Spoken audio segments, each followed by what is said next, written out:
What's going on, everybody? It's your buddy, it's your pal Spaz, FENIX, the YWC Reality Check. This is the state of wrestling, and that is Jake fucking DeMarco. What's going on, buddy? What's going on, my friend? One hell of a week, has it not been? We're getting there. We are getting there. It's the end of the UK tour, which has come to mixed results depending on where you're trying to watch from. Lots of stuff kicking off on Raw. What's it called? Stand and Deliver is building up quite nicely. And it is. Gonna say this now while you're here because you helped me get here and everybody listening helped me get here. Finally reached the very, very small goal of 1,300 subscribers on this channel. We are crawling, kicking and screaming, one subscriber at a time, but I finally ticked over to the next one. So first of all, shout out to my co-host for the assist. Second of all, shout out to everybody over on the Wrestling for Life community who've been sending me a lot of positive reactions recently. Yeah, it's not gigantic, but it's something. Hell yeah. Something to celebrate, that's for sure. It is. But it's a good time, and we are having a good time. And NXT was last night, and they've basically set the entire table for Stand and Deliver, at least on the ladies' side of things. Yes, I watched it last night. You watched it today. Immediate reactions?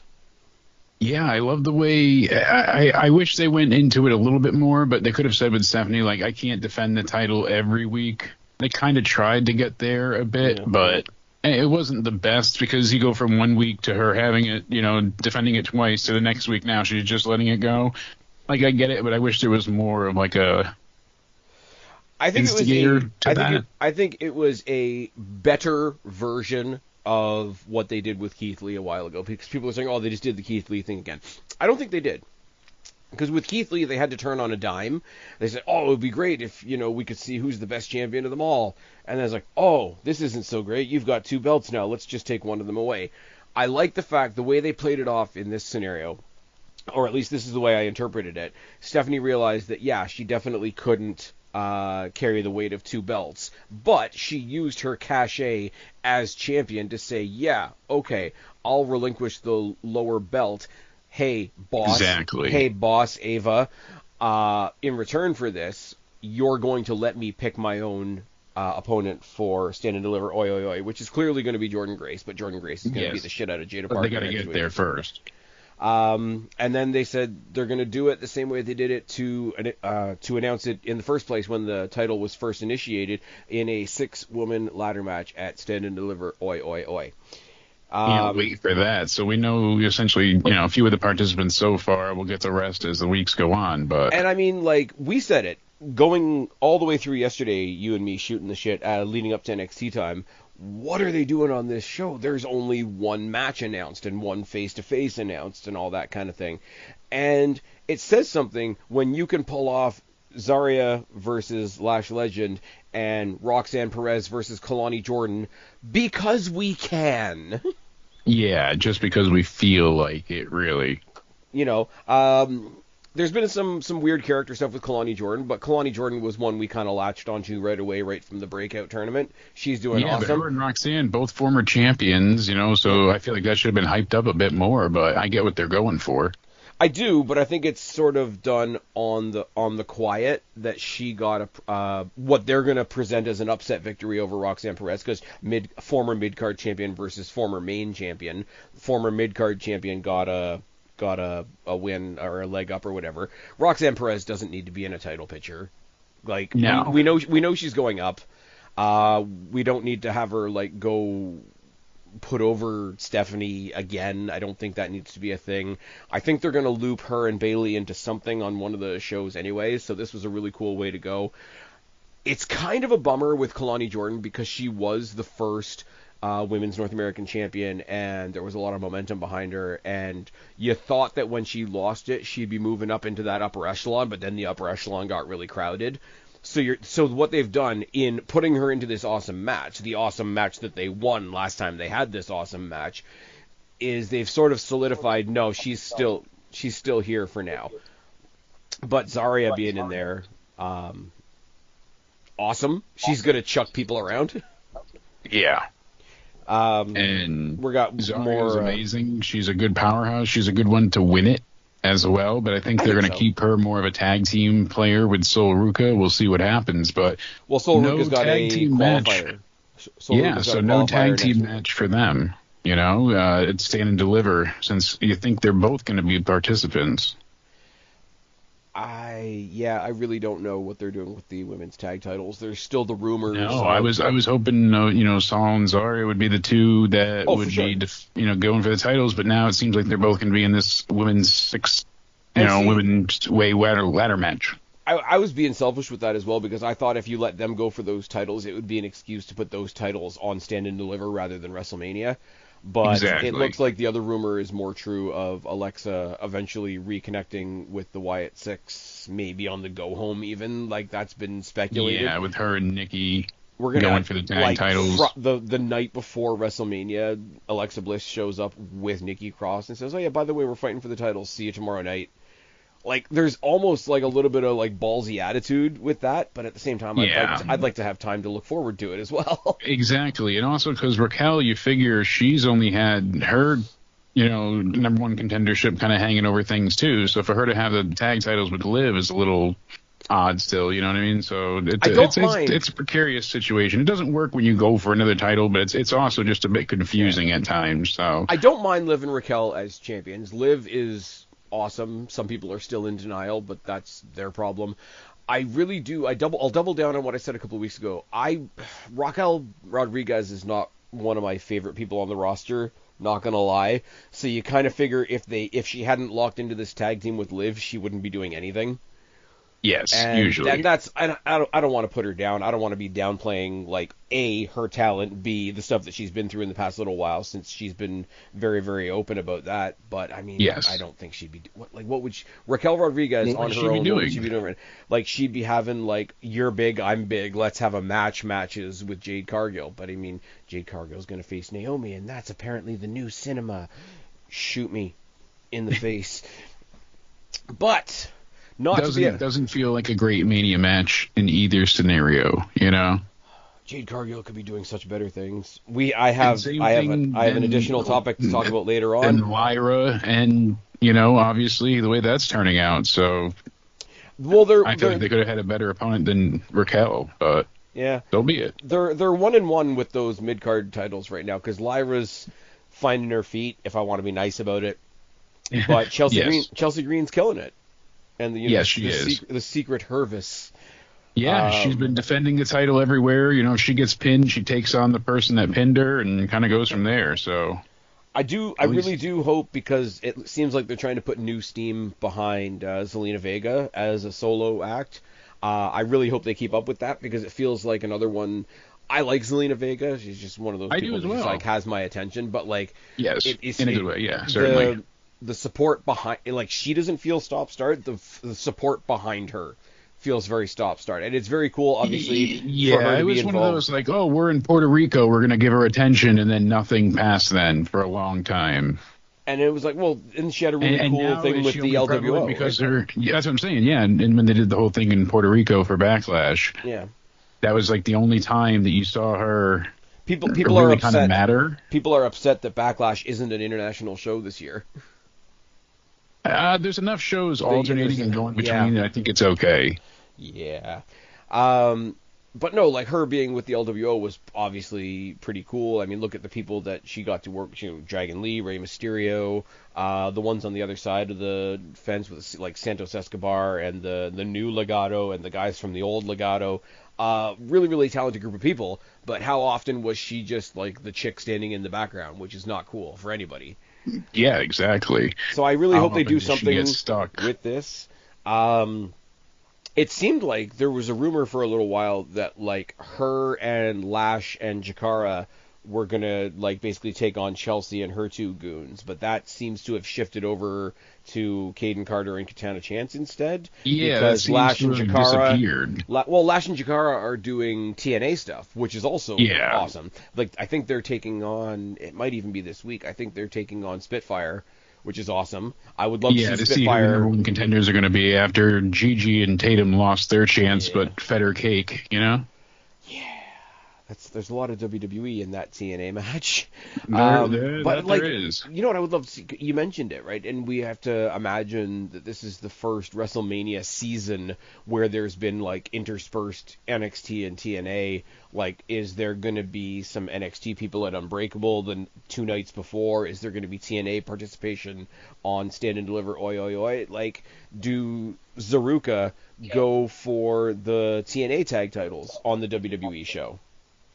Yeah. Like, there's always what that do we get? It is certainly possible. I'm not going to say that AEW are counter-programming TNA's pay-per-view to punish them for working with WWE, but AEW are definitely counter-programming TNA's pay-per-view to punish them for working with WWE. Like, fuck off. Oh, we're not going to have anything to do with WrestleMania season. We'll just pick on the guys that are working with WWE. They're doing their spring breakthrough, and they're doing Collision this upcoming Saturday, and then they're going to have the following 2 shows again in Massachusetts. So they're doing all 3 shows from Boston. The first one through Springfield, and the rest so on and so forth. They're going to be from somewhere else in Boston. So it's like, okay, I get it, but still not great, you know? Like, don't be shit. Are you mad? It just feels. Are you mad? It feels lazy. Are you mad that we're running the AEW triple threat at Stand and Deliver? Because it looks like it kind of seems to feel like that's what they're getting upset with. The new North American champion might be defending against 2 Canadians from AEW.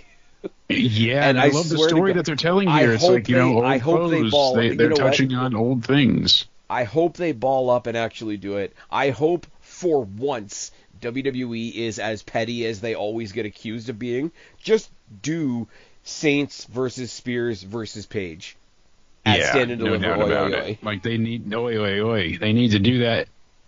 110%, I think, would be great. Just. And the Tony fumbled chance. Well, they already acknowledged the AEW storyline, and it's like they don't have to do that, but I like that they are, because it's all, a throughput. It's all long-term storytelling. You're acknowledging the history of things. I appreciate that, Yeah, but Jake, that's what needs to happen. Don't you know they're not allowed to do that, because, my least favorite phrase in the entire world, when WWE does it, they're punching down, AEW is this plucky little upstart that's just trying to make their way in the world. They definitely didn't make their Even though they survived more than WCW Nitro, they're making sure to scream from the mountaintops, right? And they definitely didn't build their entire identity at launch on, we're going to take out WWE. So exactly. Fuck 'em. Smashing a throne included, I sent you that video, and where I think it was after the camera stopped rolling at the O2, and CM Punk is just like in the center of the ring with no voice, leading the whole crowd in "Fat Bottom Girls" by Queen. And the fact that they actually played the song too, they didn't just have him. You heard his voice. He didn't have a voice. Yeah, his voice was shot. But what makes it great is the fact of, like, they even played the song. You know what I mean? Yeah, like, they didn't have to worry about, because and the it's fact that he's like running around the ring with running around the ring with a microphone. It's like, the cameras have stopped running. We can swear now. Yeah, let's fucking go. And he goes nuts. People are okay. And this, yes, I'm a CM Punk fan, so I'm biased, right? People are so angry that he's happy. And that is so gross. Bizarre. That is so gross. People are that upset that he's enjoying himself and enjoying the way things are working. I cannot imagine being that miserable about somebody else's happiness. I don't quite understand it, my friend. It doesn't always compute to my brain, but let's keep the winning train running. We've already talked about Jade Cargill. We've already talked about CM Punk. We haven't really talked about Cody Rhodes, but he's on the list as well. We can talk about Ethan Page, Ricky Saints. We can talk about Shawn Spears. We could talk about the Motor City Machine Guns, who definitely made the right choice. Right. And then that leads us to Friday. Yeah. When not only do we have the debut of Rey FENIX, which is going to be awesome just because Rey FENIX is awesome. I'm wondering who they're going to have him go up against, what they're going to have him do going forward. Yeah. This is what I'm saying. We have all these different possibilities. There was a deleted segment that wasn't used on last week's SmackDown surrounding Andrade. And what they did was they aired the promo for Rey Fenix instead of this segment, and the whole backstage segment apparently was Andrade getting in Nick Aldis's face, nicely and whatever, be like, I'm just sitting around back here, I proved myself against Carmelo, what am I going to do? And it's basically not Andrade, Aldis doing the whole like, well, I think I might have something for you next week. See you in Chicago or something like that. And it's one of those, he doesn't say it, but everybody knows. So, but I think they just to confirm everybody's, suspicions. They better than Andrade for a luchador to work against and look impressive. So, well, I mean, he could have just shown up last night on NXT and helped Ricky Saints defend himself against Sean Spears and Ethan Page. Been a disappointment at all. I would have been excited as all hell to have just him go to NXT. His brother's already up there on the main roster, and then he just stays down there just for like a quick stand and deliver oi thing, What would nothing long term, just there to say hi. All kidding aside, and yes, people are getting sick of the we got this guy, we got that guy. If there's one person that we could get from AEW right now to cross that line, that would be like, okay, I think the biggest win is CM Punk. We can all agree. And in a very different way, the biggest win is Cody Rhodes. But who would be an, oh shit, we've actually moved a mountain here move for you now? Ooh, I mean, Ospreay's not even on the card for Dynasty this upcoming weekend. Like, I mean for a return. Whip him out. No, I know. I'm saying so. For a return, I'm saying no. Because I think right now what you have is when you have people going from WWE to AEW, it's like, okay, I know what it's like over here. I'm going to try it over here. But if you have somebody that leaves and goes back, that's somebody that has experienced both and made a choice, like a Cody, like a CM Punk. Now they went back to WWE knowing what they dealt with before, and that was better the choice. Yeah, exactly. The reason I asked this is because if you asked me a while ago, before, I'm trying to think, Aleister Black would probably be my main guy, but he's already on his way. So I mean, yes. And if you asked me, that Rusev's been hired as of today. Okay, so well, that was going to be my next thing. They've also confirmed that Rusev is signed. The reason I'm asking this is because up until very, very, very recently, I would have said Mox, right? Yes. But I think my answer is Athena. Okay, yeah, I understand that because the women's division is such a strong force at this time that adding her would certainly be a notable difference maker with what she's done to prove herself since she left. And she can basically say, like, hey, they have a different booking mindset now. When I was there, it wasn't worth, what my effort was post NXT. And she went back to NXT and had a okay run again, but it still never captured that first bit of glory that she had. So I love her solo run in NXT and getting sung out to the ring by Lizzie Hale was awesome. I think my favorite thing that she did, and it just doubles up on my own biases, was like the tag team with her and Shotzi. Oh yeah, that was great. It was a lot of fun. But I don't know, I'm just thinking like the whole, like the running gag at this point is like, okay, AEW, they only do one women's match a week. It's always in the semi-main. Nobody really gives a shit. Half the time it's Mercedes. And how can you possibly do that? Like, you've got one of the most popular women under your umbrella, and you're letting her rot in ROH. Well, now they've brought her back to TV to get steamrolled by Mercedes. So, like, how? Just tell me you don't know what you have without telling me you don't know what you have. Yeah, no kidding. And people are saying, oh, she'll be the one to beat No, she's not going to beat Mercedes. She's not. No, Mercedes will take doing her the belt collector thing. If she collects any more belts, she's not going to have any. Now. If she collects any more belts, she's not going to have any skin left on her knees. Anyways, but I just thought, yeah, like Phoenix coming over is good. If the Andrade rumor is true, maybe they pulled that segment because they've picked a different opponent for him. Fine, but they teased out Penta's debut when Gable was saying, "Oh, I hate luchadors." Yeah, because you could find me the best luchador. This kind of has the same feel to it. Yeah. It really does. But so Phoenix, Andrade himself is a story as well. We got Aleister Black coming in. This upcoming SmackDown is the fourth, and we kept seeing the number 4 appear for Black. So is that to have something to do with it? We don't know if it's just I'm also saying to do with April or WrestleMania, or we don't know. Totally separate from that. Isn't this Friday in Chicago? Yes. Yes, indeed. I wonder what CM Punk is going to sing in Chicago. Right. I want him to be like, because he does a lot of stuff. Is he advertised for the show? No, but there's no way he's not on it. I don't see them not having him there, but they're I was promoting just curious if they the three big main events, the world title, the WWE title, and now the triple threat match that's been announced as the main event of night one. They've been promoting all three of those matches over both shows. Heavily for a long time now. I've said it for a while, right? Like, obviously, the best time to do a draft is just after Mania, right? Sort of like season finale type stuff. Just say that the draft goes from April to December. Mania season, anything goes. And then you don't have to worry about, why did this guy show up this week? Why did this guy show up this week? Just say your draft Just like they need to update the Royal Rumble to say that, the winner gets the main event of WrestleMania, because they don't. When's the last time the Rumble winner has main evented a Mania? Last year.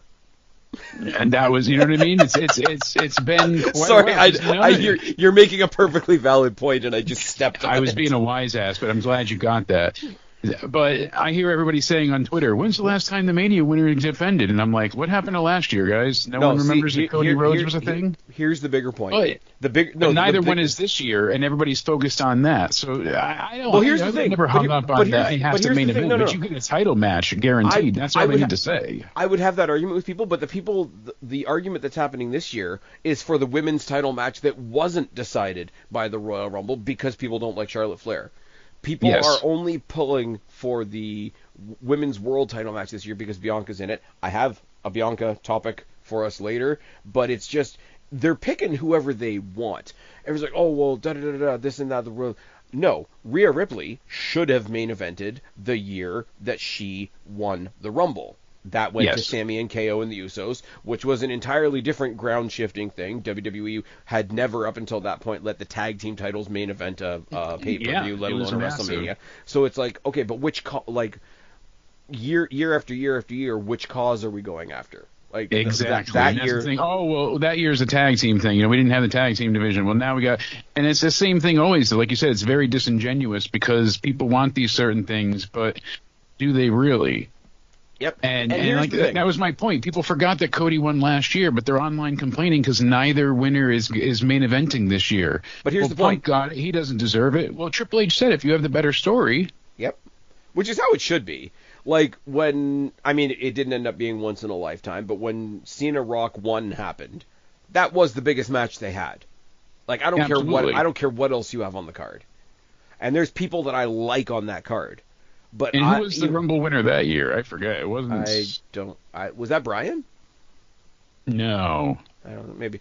Anyway, but my point being is, if you want to have the who main events whatever, right? The history with that and Brian never getting his Rumble. Oh god. Oh god. No, but if you want to have the Rumble should main event Mania thing, right? You have to first have the conversation of what is the Saturday main event. Yes. Because here's the thing. Half the people out there will tell you, this and that. I main evented WrestleMania.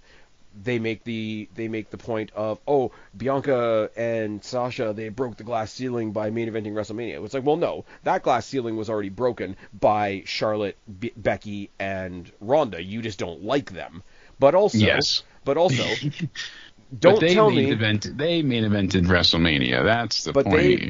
But they main evented. That's the main event. That totally counts as a main event, right? Yeah, because that is the last match, as where Sasha's main event was night 1. But this is what I'm saying. That as a main event. The people that go for Bianca and Sasha and say that they main evented WrestleMania, same thing. And I hate to say this because I like Sami and KO, but they main evented night 1. Oh well, that's just as good as main eventing. No, it's not. And can I tell you for why? Right? Cody finished his story, right? Last year. It was wonderful. I wasn't a Cody guy, but on that night, everybody was a Cody guy. I've said it 100 times, right?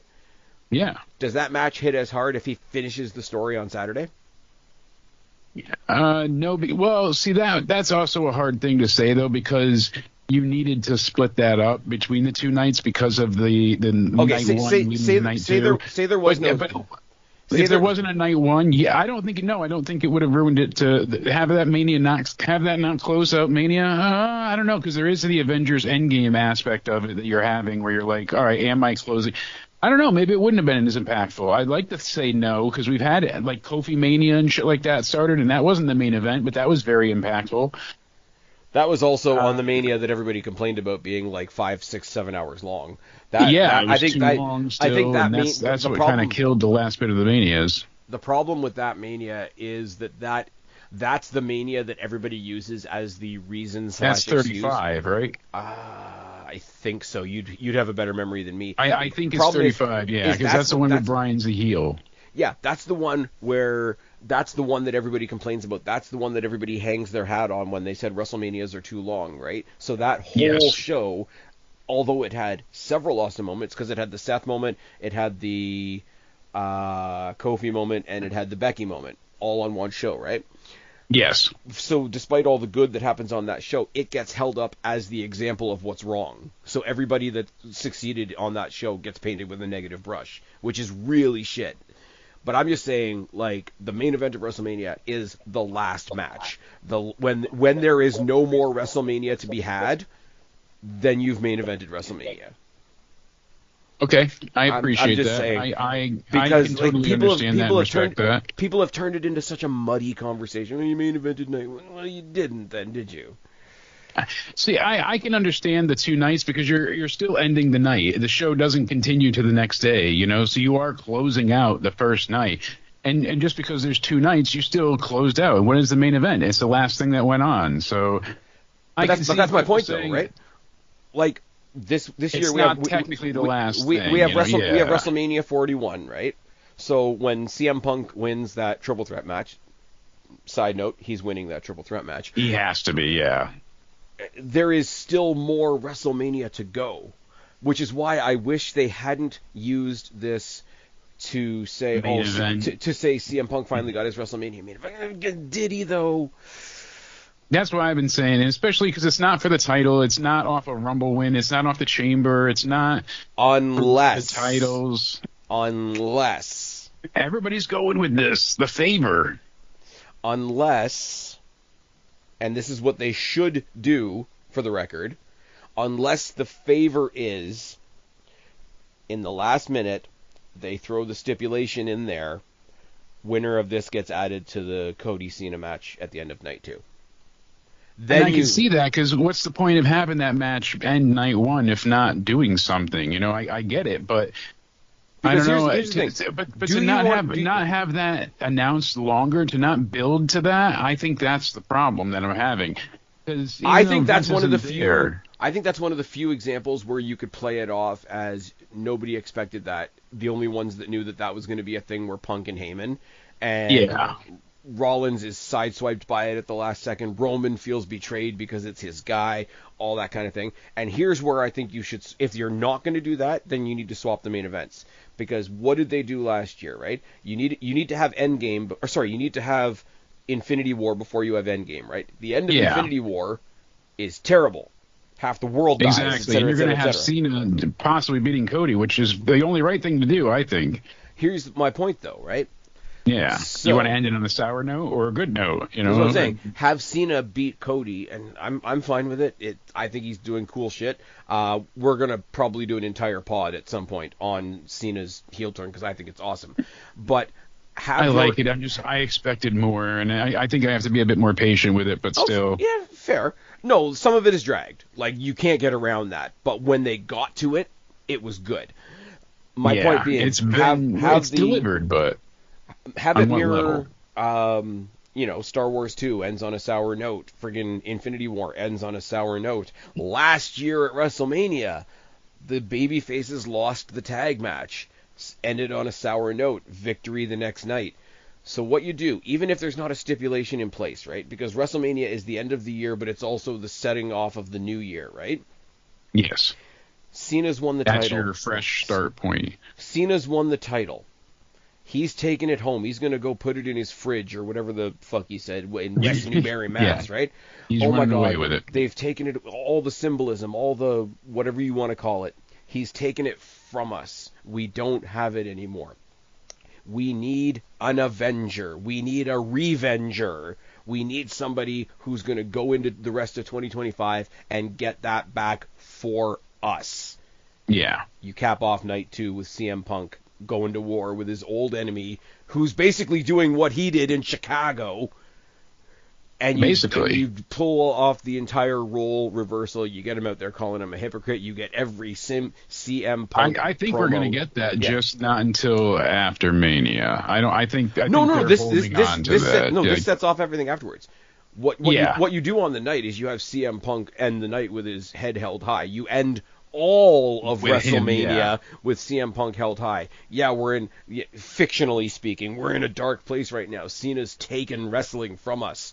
Who's going to go get it back? CM Punk. Yeah, this guy. I love it. I'm down with that. They should flip it, man. Because you know, I'm telling you, Cena's got to win that title. I don't think they're going to end his heel run or neuter it by having him go after it again or shenanigans. Or it's there's got to be. Because here's Cody the thing. Can survive. Here's the thing that we have to remember too. As big as WrestleMania is, there's something happening later this year that they need to be bigger. All in Texas? No, fuck that. Fuck that. They're getting the attendance of a Raw at that show. Which is starting at 3 o'clock now, by the way, 3 Eastern. So it's live in the UK. All in Texas. Why are they starting it on UK time if it's in Texas? Hell if I know, but it goes live at 3 p.m. Fuck, man. Anyways, no. This year, 2025, is the first 2-night SummerSlam. Yes, and they need to sell that out like nobody's business. They need to convince you that SummerSlam is a 2-night thing. The end of night 2 needs to be CM Punk versus John Cena. Because somewhere in the middle, there's Money in the Bank, I think. Yeah. Somewhere in the middle, CM Punk wins Money in the Bank and says, I'm going to main event night 2 of the first ever 2-night SummerSlam. Yeah, I'm all about that. I think it works. Honestly. Speaking of international stuff, which we weren't, but we needed to take a dig at AEW, so why the hell not? WWE's doing a pay-per-view in India. Yeah, they are going to eventually, and in sometime in 2026, it sounds like. So I'm all for it. Let it happen. Let them build towards. Why not? They've been everywhere else, and I've been okay with the Raw time splits and shifts that they've had. I know it's not permanent. Is it a little awkward or different? Yeah, certainly, but it's not bad by any means. And on top of it, to give other people a chance to see things at a normal time and have them... Yeah, like I'm fine with that. Do I like it? We get wrestling all year. Yeah. I thought I was going to like it more because I thought it was going to be like lining up with just about the time I get home, whereas it's lining up with like just an hour before I get home. Is it or ending like close to when you get home at times too? Yeah, one of them. Well, that's the thing. Like if I get home and it's already over and I can just start it from scratch, then cool. If I flip it on and it's somewhere in the middle. And I'm a little bit spoiled. Our buddies over at the Wrestling for Life network, they do their watch-alongs, and it's more awkward to try and line it up because once you're watching, catch up where they are. Once you're watching the recordings, the commercial breaks have been taken out. So I'm doing the watch-along with like KJ and Nick and Ringside or Anthony and all that kind of stuff, and it's like, okay, they didn't have a commercial break, but these guys do. Let's try to make it work. Is it a pain in the ass for me? Sure. But you know what? I also don't care because for other people, like you said, around the world, it's a pain in the ass every day. Every day, yeah. Like, they never get a break. They never get a chance to I'm not trying to be any kind of like super good, nice guy, moral guy or whatever the case is, but we're pretty spoiled on this side of the world if we're watching WWE content. Yeah, absolutely we are. We've been repeatedly spoiled. And especially with the pay-per-views as well. Like, pay-per-views are on the weekend, and I mean, I know people work on the weekends, but it's a whole lot easier to shift your schedule around on the weekend than it is during the week. So if they're going to do, I don't know what 8 p.m. is in India, but I'm going to watch it whenever. I mean, we got up at 6 o'clock. And that's cool by me. Yeah, we got up at 6 a.m. to watch Australia shows, so we're fine. I got up earlier to watch Beast in the East at one time. It was like 3 in the morning, I want to say. That was really a really fun one-off show. I need to watch that was again. A great show. That's the thing. Like, I think that was the first time that they actually Brock Lesnar against the entire New Day. Yeah, I wasn't really thinking about that if I'm being honest. I think that was the first time. No, but it had Finn and Samoa Joe. That's what I was going for. It was the first time a NXT title had been featured on a regular WWE programming. I still say at some point, like I know they do stand and deliver now, but I think throughout the rest of the year, at least at SummerSlam and Survivor Series, they could bump up and have some NXT either marquee matches or at least have like an NXT title match built up. Yeah, they can fit it in. They have the ability. It should be a given at this point. I agree. Like, don't do it at Mania per se because like they have their own event that's part of WrestleMania, so don't muddy that up. But like exactly, you already got Stand and Deliver, but something else. You're trying to, I go back to you're trying to fill out your first 2-night SummerSlam. Just throw some NXT on there. It's all right. Ain't gonna hurt nobody. It's okay. Yeah, exactly. Unless they're gonna give it the same treatment as WrestleMania, where they're gonna get an NXT show midday, which I wouldn't entirely be against, but it's a lot. You're trying to do is going to be, I guess their call time for that is like 9, so that's noon here. You know, so they're going to be going live early in the afternoon, and then, or, you know, for us, morning the people for that are going to the show are going at 9 a.m. Hall of Fame, yeah. Call time is 9 a.m. That's rough. I'm not a huge drinker, but there's been a lot of day drinking jokes going on about that. I'm like, I don't think that's the joke we want to make, really. No, but hey, I mean, it's a thing. Well, you know, it's definitely a thing. Liz sent me earlier. I forget the guy's name. I will look it up, but. He's a YouTuber that covers wrestling. He's got like about 80,000 subs, and he went to WrestleMania 33, the same as Liz, and he spent way too much money on his ticket then. But he sat like 13th chair in, camera side, ringside for WrestleMania. Like he went all out to do this. 33, that was a good one to go to essentially at that point in time compared to others. You know, for at least for we were going to see anyways. So to have that memory cost him $1,100, plus he got the jersey, the chair, all this other stuff. To have the same seat at this year's Mania is over $5,000, minus the jersey and chair. You know, and it's like, so his video is WrestleMania a scam, and really, you know, the cheapest tickets they offer are the ones that are behind the stage, so you don't even get to see them come out or anything. You can only buy 2. You can't, or you have to buy 2. You can't buy 1. So they're $250 a piece. So by the time you get through all the fees and stuff, you're spending $600 for one night to sit behind the Titantron and not see anybody come out. And maybe you see the ring there, but usually not because it's all like limited view. You're just there. You're looking at a post. $600 when they used to have $75 be the cheap seats, you know. So it's like, what is it? Is it just TKO? Is it straight greed? But to have it even be labeled as a scam is disgusting in the first part because you have a lot of people that regularly go to WrestleMania that are no longer able to do so, and it's like, oh well, you know, Richie can't afford it, but that's they're pricing out the hardcore fans that do go. It is going to hurt them negatively. I know it is. Oh, yeah. It's only a matter of time before this greed comes back to bite them in the ass. I was shocked because you were spending $75 to $100 for each night of the After Dark WrestleMania. I'm like, that's good because you got people showing up there. There's talent, all this stuff. Oh, the talent will be there, but if you want to meet them for a 10-second photo op, it's $600 each. You know, and it's like, are you kidding me? Like, I get it's after Mania and everybody's tired and stuff, but like, come on, like that's your prerogative is to charge people that much money. It just feels cheap and disgusting and undeserved. You can sit with Hulk Hogan and watch WrestleMania for like $100,000 or some nonsense.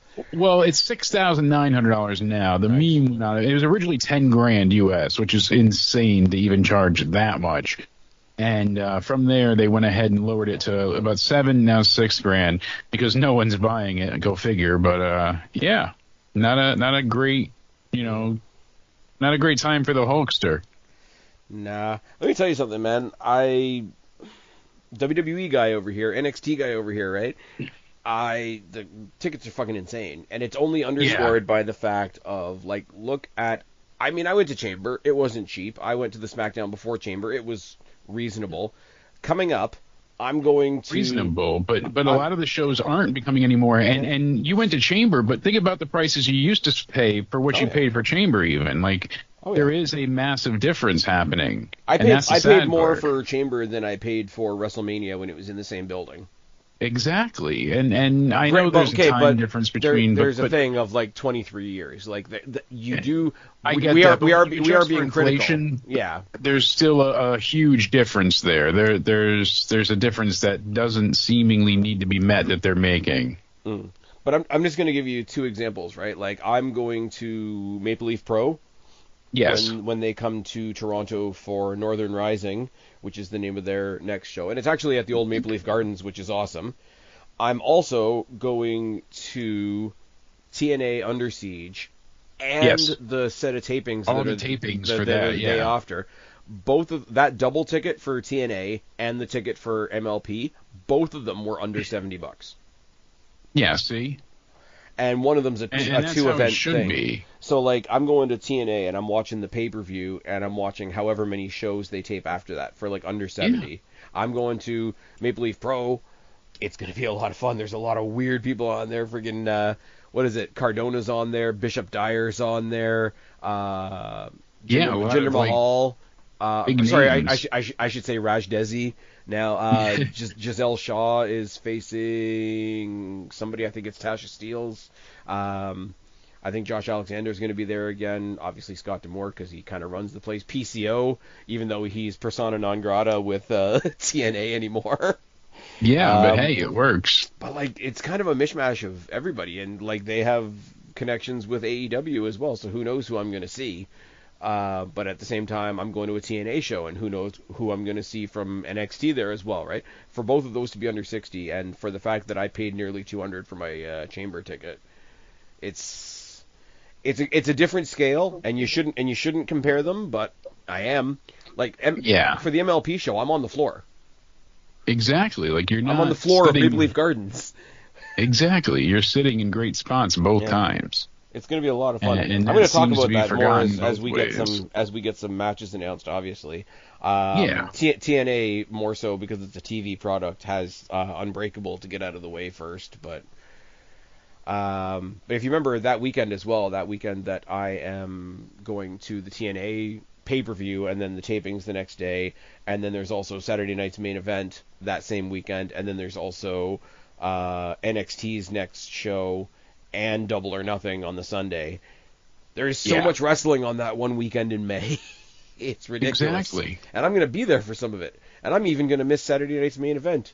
Jake might have to fly solo or make some other friends. We may for that one. We may or may not, I will not confirm or deny, be talking to some old friends. Shh. There might be surprises coming. Are you trying to keep kayfabe alive, my friend?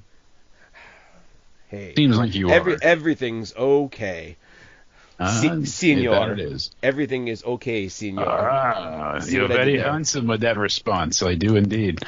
All right, so... I'm telling you, that messed me up for a long time, you know? Nice. All right, so a little more boring by-the-numbers sort of headline-ish stuff. For as many people as WWE has on their roster, and they're constantly collecting more because of other companies that suck, they do have some people out on the shelves right now, or some people that haven't made their comebacks yet. Becky Lynch. It's amazing that you brought this up, because this is something that I absolutely wanted to talk to you about eventually, and I was going to say to you, we should go over who's injured this year for Mania and who's not around, and you, sir, have just beat me to it. There's updates on 3 of them. That's why I threw it in there as a I'm glad you did, because... But I also wanted to make mention of, like, we know Becky Lynch is back in the fold. She's done voiceover in the game. She was in the marketing for WWE's debut on Netflix. Just like to see what she's going to do. But more on the injured route, I have a bit of news on Asuka, Ilya Dragunov, and Tonga Loa. Ooh, okay. I want to go through each one of them just because, not so much, oh my God, this is going to change everything, but they're worthwhile conversations to have. Yeah, absolutely. To give credit where it's due, I'm pulling this from No DQ, who themselves pulled it from PWN Reports on X. So take that for what it's worth. And the user that they are quoting from is at Viper Reports. So I've given all the appropriate credit and all that kind of thing. Asuka hurt her knee during the March 15th, 2024 edition of SmackDown, but worked through it until Backlash in 2024. Asuka later revealed that she had surgery. PWN wrote that Asuka is set to return to the Raw roster from injury sometime in May, likely after Backlash. Okay, that makes sense. I mean, so many things she could do. Do they even put her back with Damage Control? What is Damage Control at this point? I would just say kind of disband Damage Control. I mean, what's the point of having them there? I would love to see Asuka go down and do a couple exhibitions with a couple of newer people down in NXT. Like, not a move to NXT, but when Julia's back, Asuka Julia is obviously a thing, but Asuka Stephanie. There's a really interesting curiosity factor to Asuka versus a Jordan Grace. That's interesting too. That's just one. It's not necessarily like 1-2 that I would put together, but it's sort of in that other category of, that's weird. I want to see what that looks like. I'm curious what's going on here. All right. As seen on the September 30th, 2024 edition of Raw, it was announced that Ilya Dragunov would be out 6 to 9 months due to a suspected ACL tear. PWN has noted that Dragunov is targeting a return to Raw sometime in September. So by the time he gets back, he'll be gone a year. People that he has history with that have belts at the moment, Braun Breaker and Walter/Gunther. I mean, I would just love... If Gunther is still the champion, like if Jay doesn't get the title at Mania, I would love to... I've heard arguments for and against, obviously, I want Jay to get it, man. He didn't get the ending that he deserved from the Bloodline story. I'm still stuck on that, but give him. I have a hard time seeing him not getting it. I definitely think it's going to be where Cody loses and he wins, and it's like, you know what I mean? Each night has their ups and downs, but...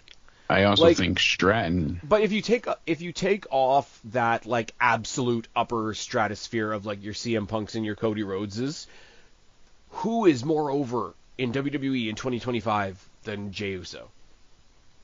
No, really. I mean, he is one of the most over, and I worry at times that it's like, all right, is it just him with in the entrance? Is it really him all the way? But it seems like people, certainly.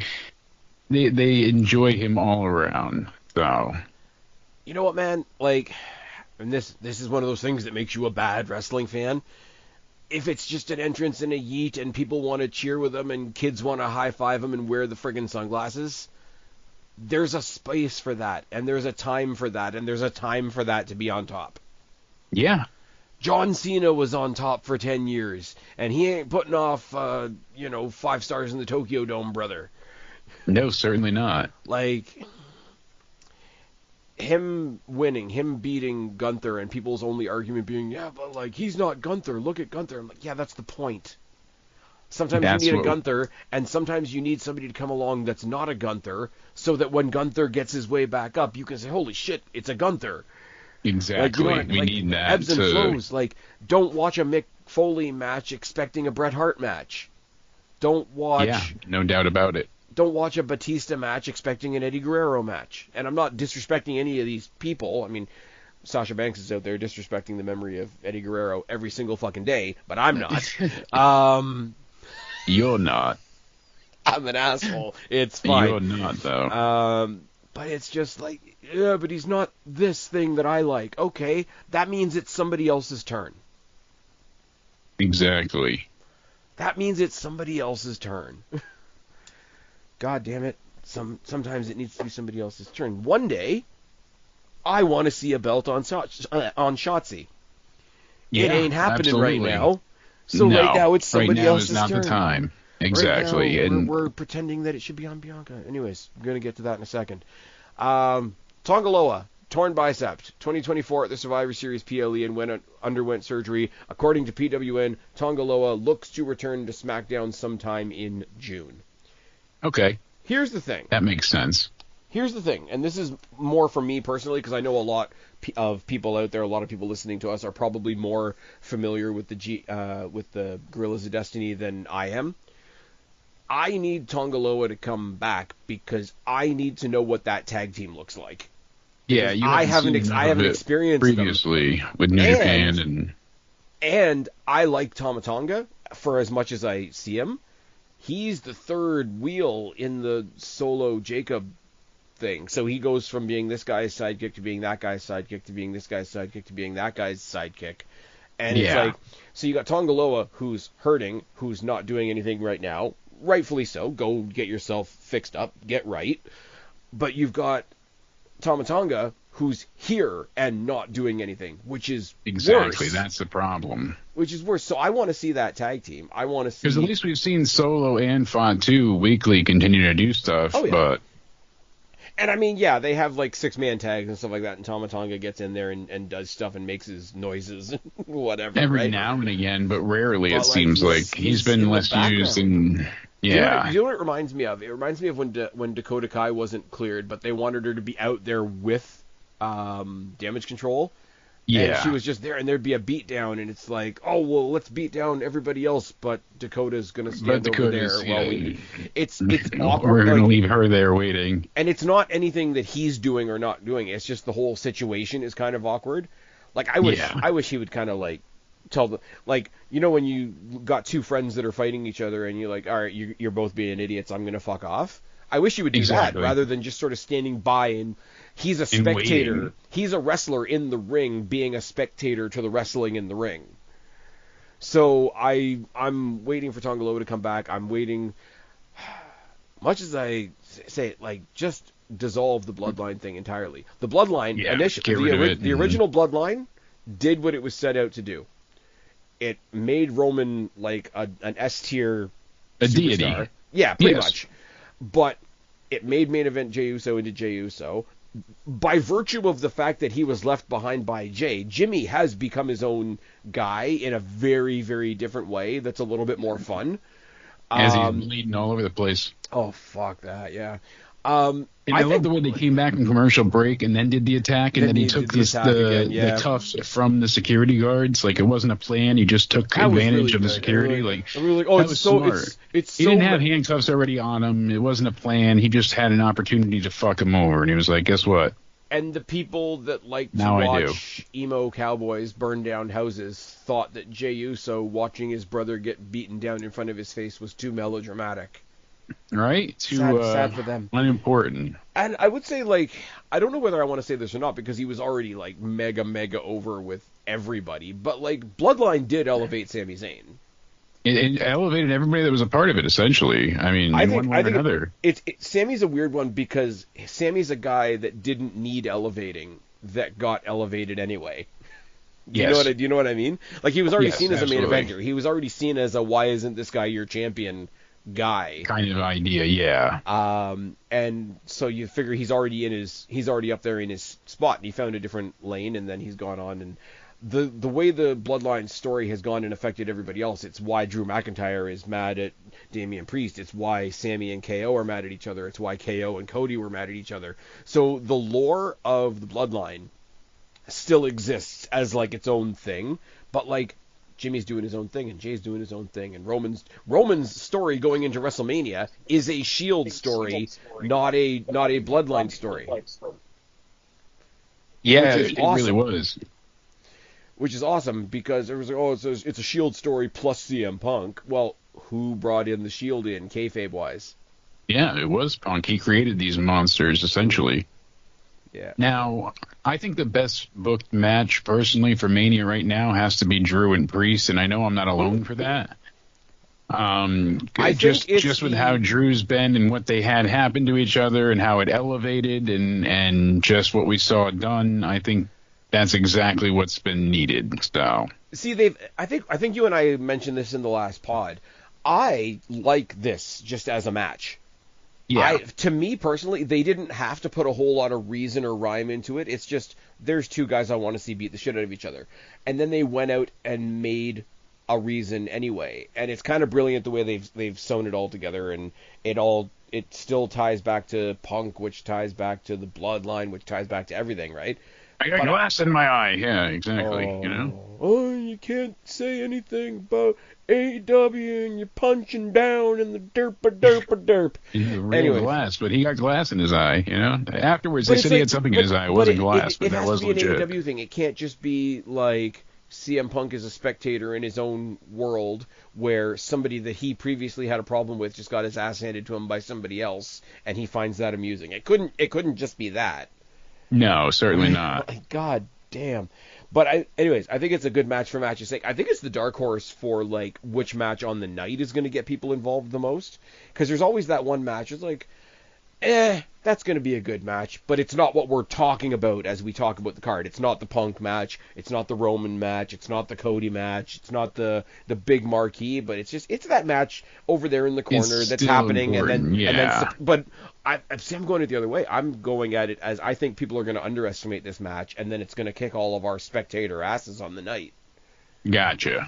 And it's going to go ahead and... The other one that I was going to say is like this as well, right? And a lot of people don't like it. They teased it with AJ Styles this week on Raw. We're going to get AJ Styles versus Logan Paul. Here's the thing. Which I don't hate at all. That pulverizer finisher looks great. I really like it. But I've come to the conclusion, and I got laughed at for this take. Uh-oh. Logan, this is my own opinion, so laugh all you want, I guess, people out there, but it's my opinion, and I'm going to keep it, and you can't stop me. I'm going to put out a Steven Crowder Change My Mind placard. But Logan Paul is the new Brock Lesnar. Okay. Because, I'll give it to you. Because, not that they are a similar type of exhibition or anything like that, in the sense that whenever I watched a Brock Lesnar match, there was some story, there was some feud here and there, but I don't care what the story is. I literally do not care how we got here. Brock Lesnar. It was about Brock Lesnar just kicking some ass, yeah. Brock Lesnar's going to show up and do Brock Lesnar shit tonight, and that's all you need to tell me. And in a very different way, because he's a different kind of performer, Logan Paul kicks ass on the night.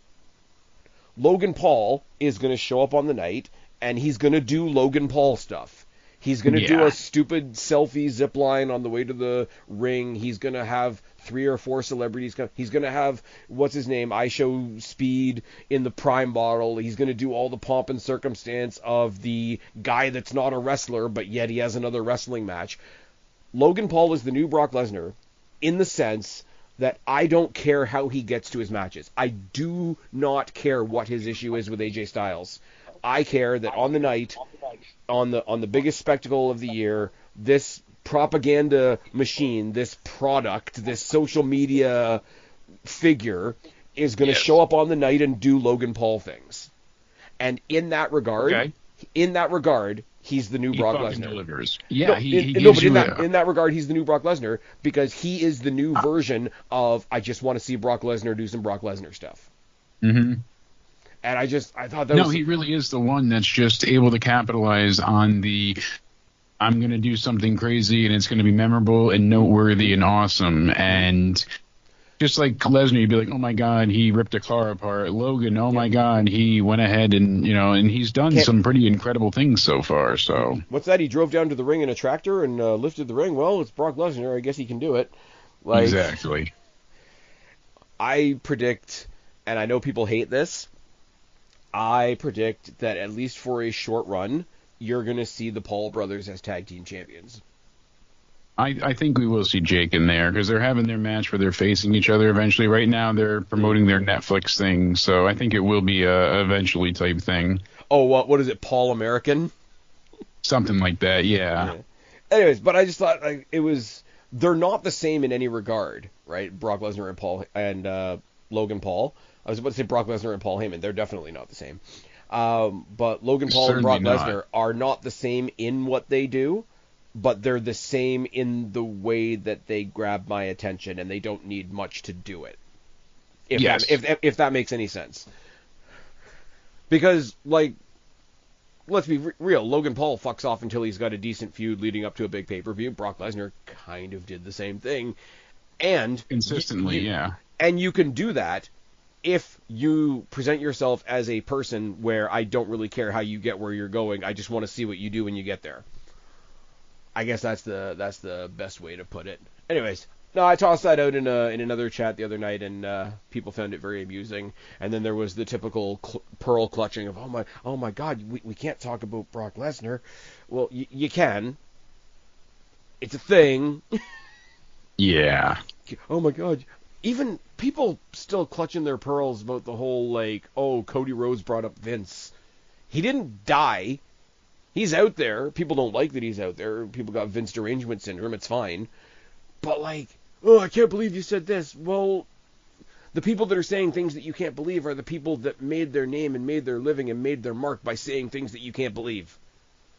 Yeah. Cody's gonna have a proper feud with Punk at one point. How much do you think they're going to dig into each other?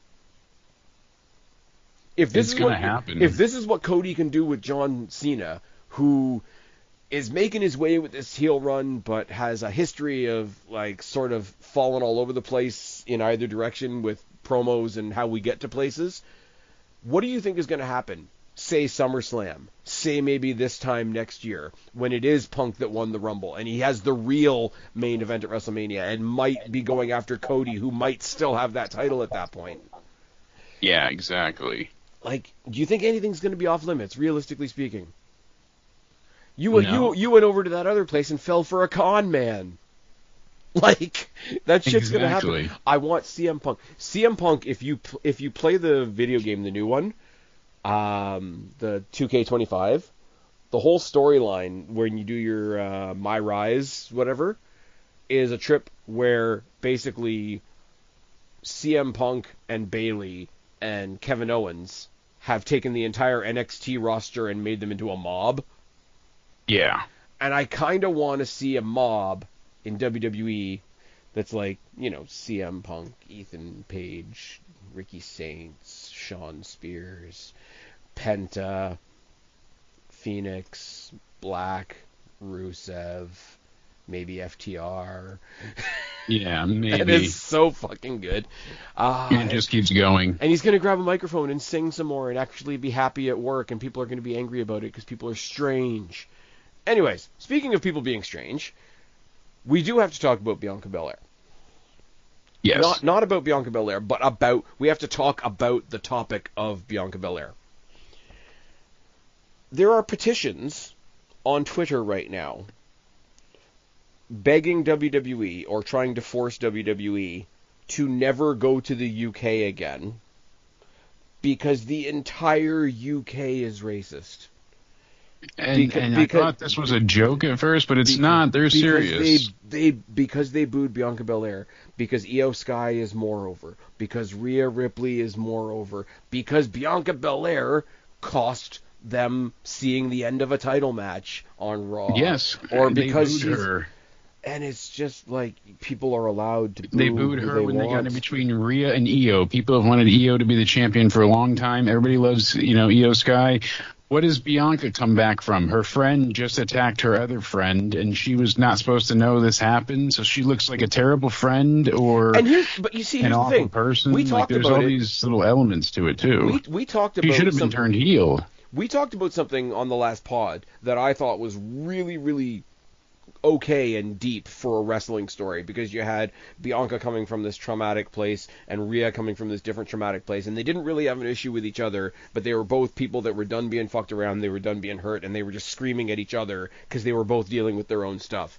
And they mostly did that on social media. They haven't touched on that at all really on television. So no, not much, unfortunately. Maybe that conversation's going to go by the wayside. But I figured out why the Bianca thing doesn't work. And in this case, she's not my favorite person. We've been over that, right? We know this, but you've always been objective, though. Like, you're not... Yeah, she's a great athlete. I don't think she's a particularly entertaining wrestler, but she's a great athlete, and she has a presentation about her that does speak to some people. I'm not one of them, but she has found an audience, and there is something to be respected in that. So I'm sort of speaking around the compliment I got there. tired of her with the constant smiling, even when she lost bullshit. Like, that lost me Well, after what a kills it for while. me, what kills it for me is the hair thing. Not because I think people shouldn't do whatever they like with their hair, because apparently you Because can't it's a make fun of. weapon, This is the thing. and it's... She's the only person in wrestling that is allowed to bring a weapon into the ring, to hold a weapon in her hand and hit somebody with it and not get disqualified.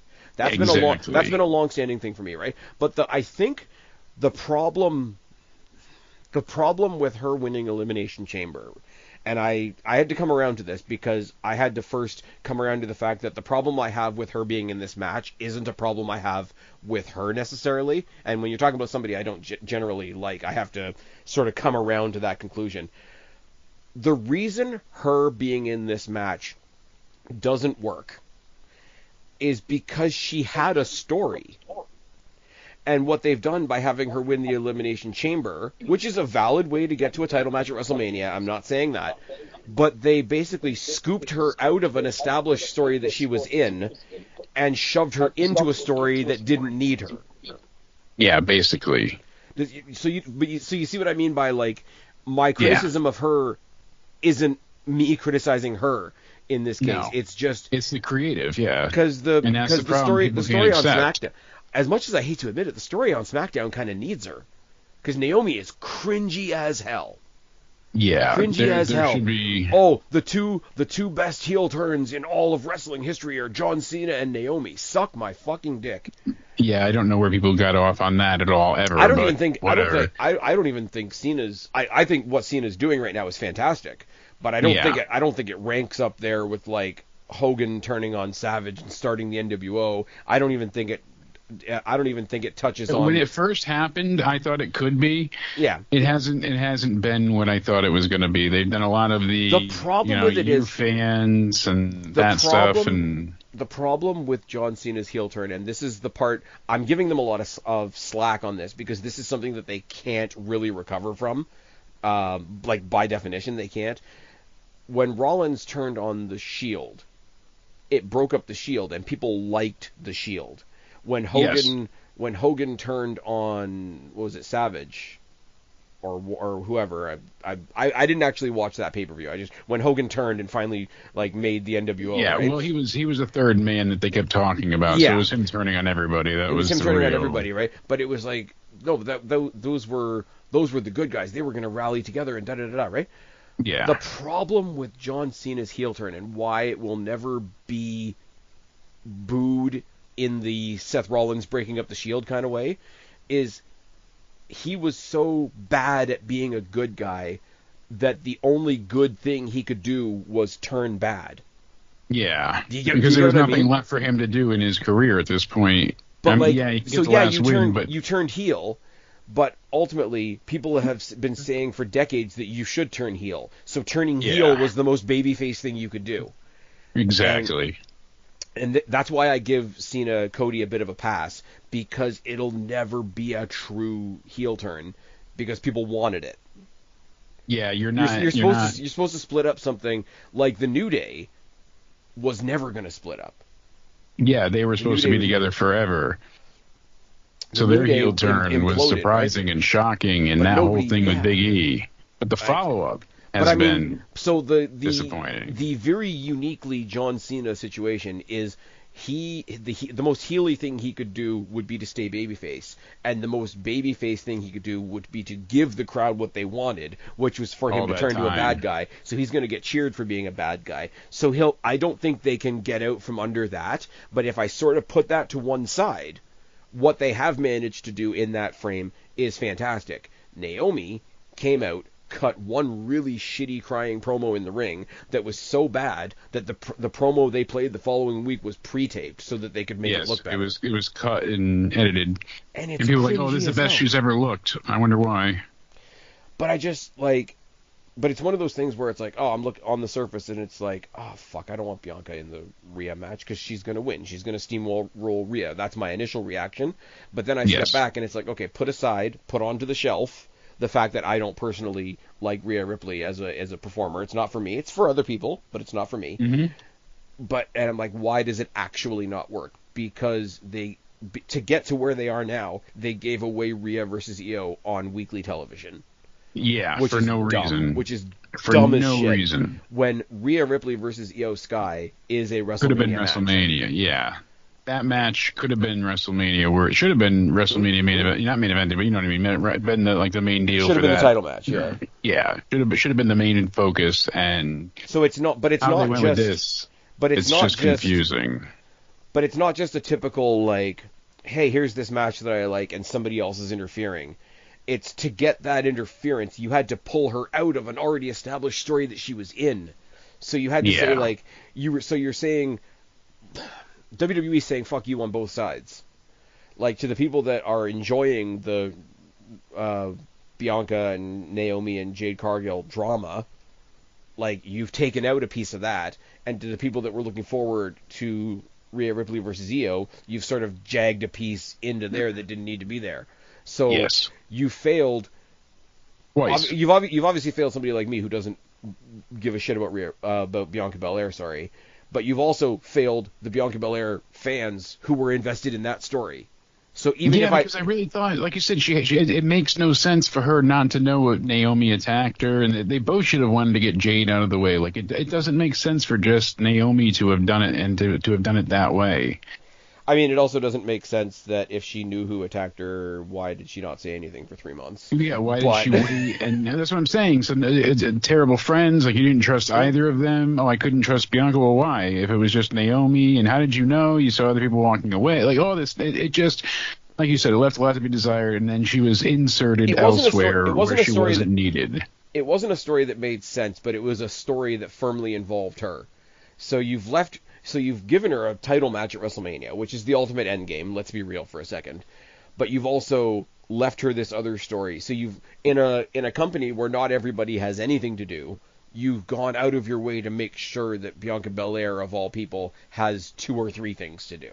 Exactly. She's been on multiple shows and been focused on multiple times. So, it's like, what is it? And you tangled up the tag titles in the middle of that so that you could get them across all 3 shows. But again, I say, like, I don't like Bianca, but there's people that do. People that were enjoying that dynamic with her and Naomi and Jade don't get a successful payoff because one of them just walked away. Exactly. And you ruined something, and it's like you didn't have to. Yeah. I don't know. I don't get it, but the whole petition thing, well, you have to like her. Why? Go ahead and say out loud why you think I have to like her. You won't. Yeah, where's the need there? Where's the need? Why can't I like Rhea? Why can't I like Liv? Why can't I like Charlotte? We know why we can't like Charlotte, but because she commits the cardinal sins of being white, blonde, successful, and having an unpopular dad. The third one, I think it's more nepotism. Everything she's been handed. Because it was never used as an anchor around her neck or anything. Anyways, I just thought it was interesting because, a little bit maybe, but it was also as much as it was the albatross, it also was the life preserver that kept her afloat. So I will say that. Maybe, but she's always been, even when she didn't warrant the involvement, she's always been involved in some title picture or main event scene, regardless of what she served. Do you know how you earn that? You give everybody on that roster their best damn match. In the time where everybody was saying, oh my God, everybody has their best matches with Sasha Banks, who did Sasha Banks have her best matches with? Oh, no doubt. I mean, Charlotte certainly carried a lot of people that way, too. She has talent, but I think it was more she was lacking in other departments, and she was defended by the machine repeatedly. WWE seemingly never stopped to keep always had her in the forefront, while others had to go back to NXT or had to, learn different ways to cut a promo and whatnot. She just got to slide by, basically, it felt like. To those people, I say then stop giving her the reaction that she wants. Because if she goes out and gets loudly booed, and your favorite, whoever your favorite might be, goes out there and gets nothing, they're gonna, even if it's a bad reaction, this is the John Cena logic from years and years and years ago. Oh, well, at least they get a reaction. Well, that's also kind of true. because you don't want to put too many people out on their show that are making it for a dead audience, and that especially nothing now, back. and now more than ever, who's getting the most attention? John Cena's getting booed out of the building. Logan Paul, listen to the reaction that he gets. The heel New Day, listen to the reaction that they get. Charlotte Flair, listen to the reaction that she gets. Yeah. And like I say, I go back to what I said earlier in this pod. Zelina Vega, I hope they put everything behind her. But when she came out to make the save on last week's SmackDown with Chelsea and her folks messing with Caden and Katana there, she got no pop. Now, partly that's because Chelsea is a heel that's ridiculously popular, so that doesn't help either. But no, you're going to wonder why they stick with Chelsea, and maybe she'll get booed a week, maybe she'll get cheered a week, maybe it'll be like a Tiffany Stratton situation where she got cheered even when she was a heel, but they're getting a reaction. Exactly. So while you're reaction and a constant one at that, while you're voicing all your displeasure about Charlotte Flair, WWE sees a reaction. While you're all over X bitching about Charlotte Flair and then claiming that you're not obsessed with Charlotte Flair, who's trending? No doubt about it. Even when you're bitching about her, she's still getting attention, and that's what people tend to forget. Haters are my biggest fans. Jake, tell them where to find you, buddy. You can find me, my friend, on YouTube. That's right, youtube.com/countdownended or Jake Countdown Ended DeMarco. You can find me on Twitter, on Rumble at Countdown Ended, and on Twitch as well at Countdown Ended. That's right, we're keeping the branding the same. And we're going to be live a lot coming up. I don't know if we're covering Dynasty or not yet. I mean, it kind of seems like a very missable AEW pay-per-view, that's for certain. I mean, if I'll tell you guys this right now, if Jake goes live after Dynasty, I'll pop in for a little bit and give my thoughts and fuck off, because I don't see very much to look forward to in this show. Other than, I will give them credit. Other than that, though, we've got some massive recordings coming up next week with you. We've got the live shows all the week after for the TNA pay-per-view, for Friday Night SmackDown, for Stand and Deliver, Oi Oi Oi, for Night 1 and Night 2 of Mania, Raw, and NXT following. So I was going to be really nice there for a second and give AEW a little bit of credit for something. Yeah, there's spring break an idea, and moving things to Thursday doesn't hurt. With their counter programming against TNA of all people, that's really grown up. No, what I was going to say, in all seriousness, even though I don't like what they're doing character-wise with Ricochet right now, I am looking forward to Speedball Ricochet and Kenny Omega this weekend. I am as well. As a match. I think that triple threat itself will be damn good. Speedball has always been fun to watch. He's got a very frantic, fast-paced, go-get-him style. Yep. And Mr. Karate Kid is at least enjoyable in the ring. He's not a great promo, but luckily Ricochet's been pretty decent as a heel and covering for that. So that's true, and it is one of those things like Deonna Purrazzo. I've used the example before. Would I have loved to see him come to WWE or NXT? Obviously, but as a fan of his, I'm happy for him that he's got himself into somewhat of a bigger stage. So, best of luck to him, and I think that match is probably gonna steal the night. Unless, absolutely. What's Will Ospreay doing this weekend? Nothing. Sadly, neither is Hangman. Neither are there's a lot of people that are just not being utilized. Surprisingly, is he not going one more round with Fletcher, or did I imagine that? No, not that I'm aware of. I don't think he's doing anything with this one. I think their cage match was it. And you know why we're not really finding out? Because Dynamite's happening right now as we're recording. Exactly. As we're recording, we're finding out the last bits of it. This is their go-home show, but that's all right. NXT, that was a hell of a Dynamite episode last night. I'm happy to see Saints be the new champ. I really want them to do the Tony Fumble triple threat match and Stand and Deliver. Oi, oi, oi. And you guys know where to find me, or you wouldn't be here. I've been Spaz. This has been Jake. This has been The State of Wrestling. Subscribe up there, talk down there, start a conversation, keep all these conversations going. Don't be a stranger. I'll talk to each and every last one of you later, but for right now, I am tagging out. Bye, guys. The road to WrestleMania has arrived.